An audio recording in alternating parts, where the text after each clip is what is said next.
مصطفى مصطفى متبع للصفا. Naam, Imam Nawawi ada meletakkan di sini bab larangan atau haram mengatakan kepada orang Islam dengan sebutan wahai orang kafir. Dan ini banyak berlaku di zaman kita sekarang, orang menghukum orang lain dengan kata-kata kafir. Kadang-kadang dengan kata sesat. Kadang-kadang dengan kata bid'ah. Atau dengan kata-kata munafik. Kata-kata liability seperti ini akibat dan resikonya adalah kembali kepada diri yang mengucap. Kalau orang yang dikata tidak seperti apa yang dikata, orang mengatakan kepada orang lain ya kafir, wahai kafir. Kalau orang itu bukan kafir, kata-kata kafir itu kembali kepada mengucap. Dia yang boleh menjadi kafir wal'iyadzubillah. Mengatakan kepada orang lain sesat, kalau orang itu tidak sesat, maka kesesatan itu kembali kepada diri yang mengucap. Oleh sebab itu, dilarang kita untuk memberikan label-label yang berbahaya seperti itu tanpa memastikan dengan ilmu yang luas ketika menghukum orang lain. Kita kalau tengok rancaknya di Facebook, kalau orang sekarang tengok orang pergi ziarah kubur, diubah ziarahnya menjadi puja. Tengok nih orang puja kafir, puja kubur, perbuatan orang kafir. Ya kan? Dia buat kesimpulan dengan pemahaman yang sangat cetek, dengan menghukum menilai dengan keterbatasan ilmu yang sangat dangkal. Suatu hari baginda Rasulullah Shallallahu Alaihi Wasallam datang ke rumah salah seorang sahabat Nabi. Lalu kemudian jiran-jiran datang. Kemudian Nabi tanya tentang sahabat yang biasa Nabi lihat, tapi kali itu Nabi tak nampak. Mana si fulan? Kalau tidak nama Malik bin Ju'shum atau Malik bin Ju'shum. Walhasil, nama seorang sahabat. Mana si fulan itu? Kata sahabat yang lain mengatakan, ya Rasulullah, dia itu munafik. Kata Nabi, kamu tak boleh bicara seperti itu. Kenapa kamu kata dia munafik? Katanya, sebab saya nampak dia duduk dengan orang munafik. Di sini yang menuduh itu membangun persepsi berdasarkan dengan apa yang dilihat mata. Mula bila pandangan mata kita itu menjadi hukum kepada orang yang dilihat. Siapa yang bagi authority kepada kita untuk menilai orang dengan apa yang kita paham, apa yang kita lihat, atau dengan apa yang kita rasa? Bila kita sudah menjadi neraca hukum untuk orang lain, boleh ikut atau menuduh dengan apa yang kita lihat. Kalau orang ada minum air seperti ini, warnanya kuning, ini yang minum arak, padahal apple. Boleh jadi tidak itu apple? Kan boleh. Tapi karena dia menuduh dan membangun persepsi, maka dituduh dia minum arak, dia lapor kepada yang lainnya. Yang berlaku kepada Sofwan ibn Mu'attal dan Siti Aisyah berjalan berdua. Ketika Siti Aisyah tertinggal daripada kafilahnya Rasulullah, jalan berdua ditemani oleh Sofwan. Siti Aisyah sebab dia perempuan sendiri. Kata kaum munafikin, Abdullah bin Ubay bin Salul, masa dia jalan berdua itu tak ada orang, apa dia buat ya? Oh jangan-jangan dia buat ini, jangan-jangan dia buat itu. Bina persepsi. Katanya ada hubungan sulit antara Siti Aisyah dengan Sofwan bin Mu'attal. Tersebar di Madinah. Semua orang berbicara tentang hal ini. Apa ini? Membangun opini dengan buruk sangka. Alangkah banyaknya orang sekarang menjadi korban kepada opini buruk sangka dekat sosial media. ingin tahu rancaknya media dengan pelbagai respon, buat benda yang paling pelik, lebih-lebih lagi kalau terkait dengan agama, lebih-lebih lagi kalau itu famous sedikit. Ambil orang famous sedikit, bagi komen, halas, semua akan respon lah. Membangun opini pada hal yang tak berfaedah. Fahim dong?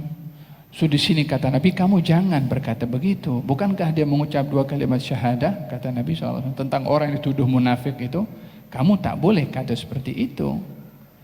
Ditolak, diberitahu oleh Nabi untuk tidak membangun opini dengan hanya pandangan mata. Kata pepatah mengatakan, carilah kemungkinan bagi saudara kamu itu sampai 70 kemungkinan. Tapi di zaman kita sekarang, kemungkinan yang positif itu sudah masuk dalam laci. Yang ada kemungkinan negatif. Orang baik buat baik ada 99 kebaikan. Satu dia tersilap, yang 99 habis, yang satu diingat.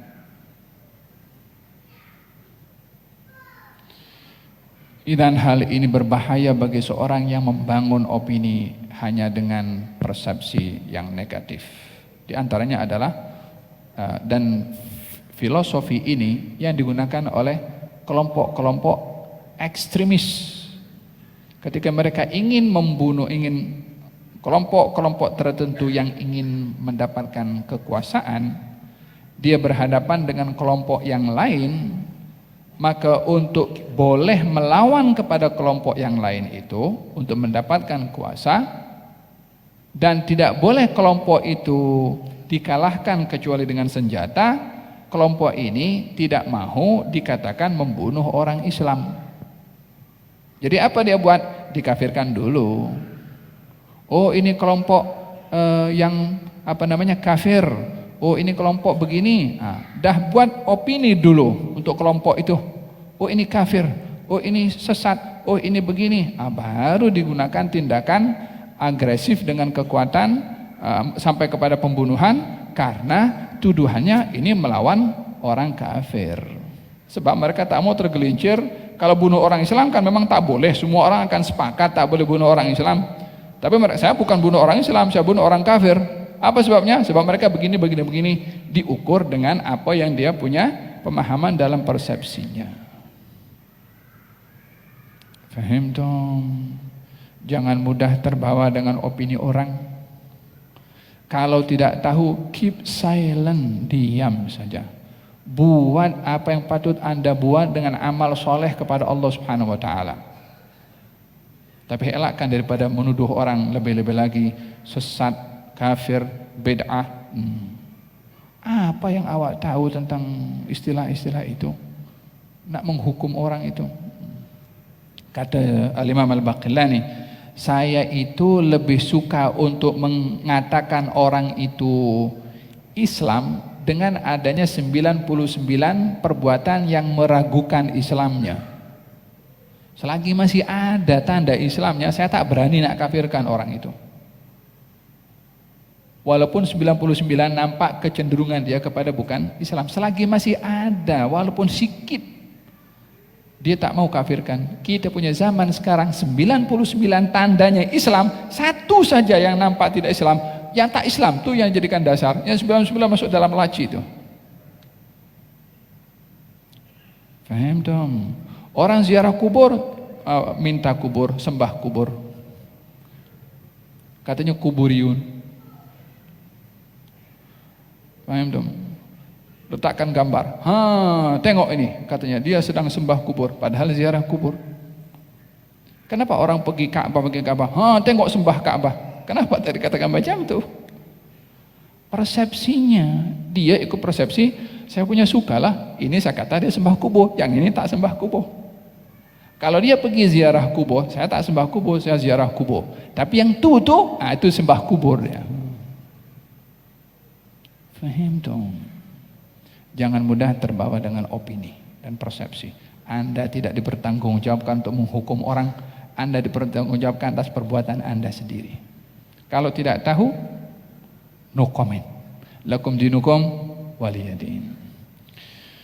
Ada berkenaan dengan bahaya orang mengatakan ya kafir. Sama juga pada hadis yang berikutnya, larangan untuk kita menggunakan kata-kata menggunakan lisan, maki orang, caci orang ataupun merendahkan orang lain. Bihasbim minasyarr ayyahgira akhahu al-muslim. Cukup orang itu melakukan kejahatan bila merendahkan orang Islam yang lainnya. Kata Sayyidina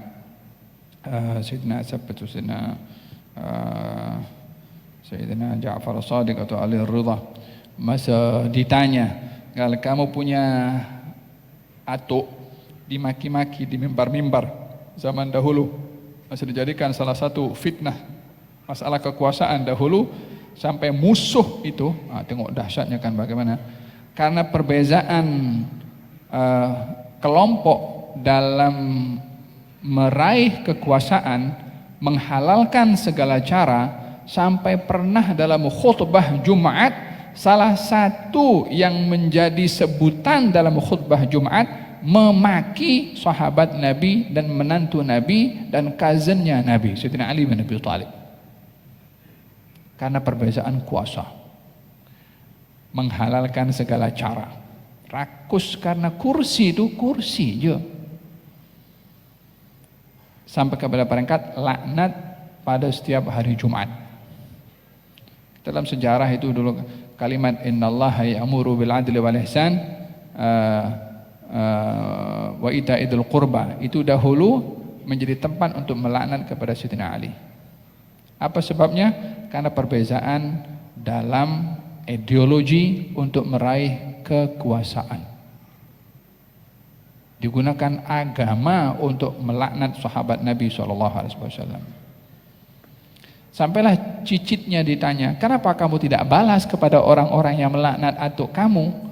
Katanya, mula bila saya ini dijadikan sebagai orang yang tukang caci maki pada orang.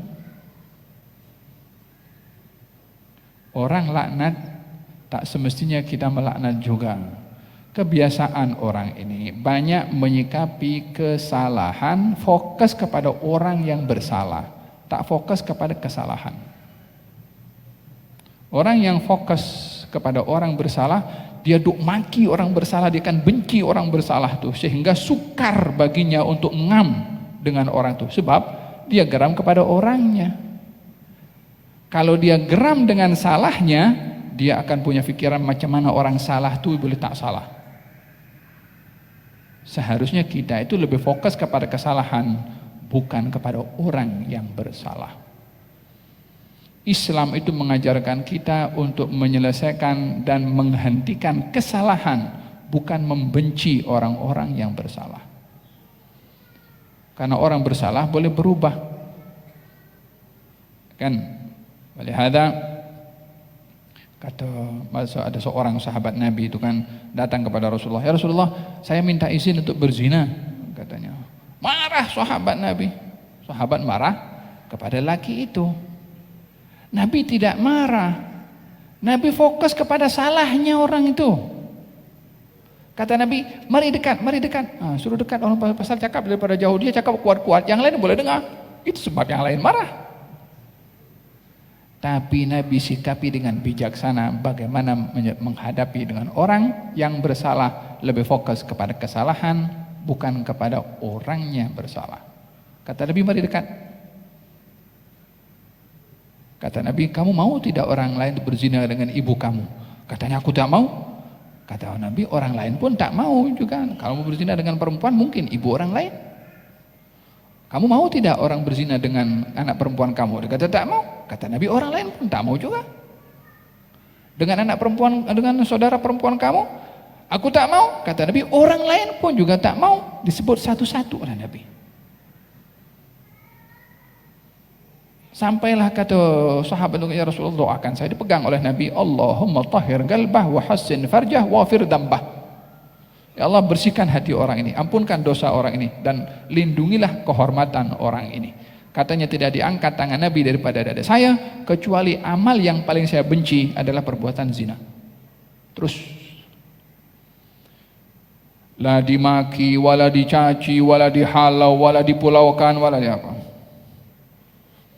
Fokus kepada salah untuk diselesaikan, bukan benci kepada orang yang bersalah.